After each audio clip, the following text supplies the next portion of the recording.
আপনি কি মৃত্যুকে ভয় পান? চিন্তা করবেন না, মৃত্যুই শেষ নয়। এটা আসলে একটা স্থান পরিবর্তন। ঠিক যেমনটা আপনি বাড়িতে ফিরে জ্যাকেটটা হ্যাঙ্গারে ঝুলিয়ে দেন, মৃত্যু ঠিক তেমনই। আপনি রেখে যান কেবল আপনার দেহ পেছনে একদম একটা জ্যাকেটের মতো, আর আপনি এগিয়ে যান আপনার আত্মাকে নিয়ে একটি নতুন জগতে, একটা ঘর যেটা আরো বিস্তৃত, আরো শান্তিপূর্ণ এবং কেমন যেন চেনা চেনা মনে হয়। ভাবুন তো, আপনি দাঁড়িয়ে আছেন একটা রাস্তার ধারে, হঠাৎ করে একটা গাড়ি থেমে যায় আর আপনাকে ভেতরে তুলে নেয়। শুরুর দিকে আপনি হয়তো ভয়ে গুটিয়ে যাবেন, তাই না? কিন্তু যদি ধরে নেই গাড়ির ভেতরে আপনি দেখতে পান আপনার পরিবারকে, তখন সেই ভয়টা এক ঝটকায় পরিণত হবে ভরসায়, কারণ আপনি জানেন যে আপনাকে ভালোবাসে, সে কখনোই আপনার ক্ষতি করবে না। মৃত্যু ঠিক তেমনই। আল্লাহ, যিনি সবচেয়ে করুণাময় এবং দয়ার সাগর, তিনিই তৈরি করেছেন মৃত্যুকে। তাই আপনি বিশ্বাস রাখেন তার অসীম দয়ার উপর।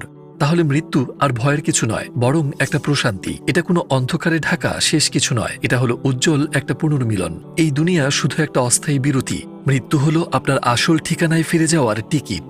ঠিক যেমন একজন ভ্রমণকারী অবশেষে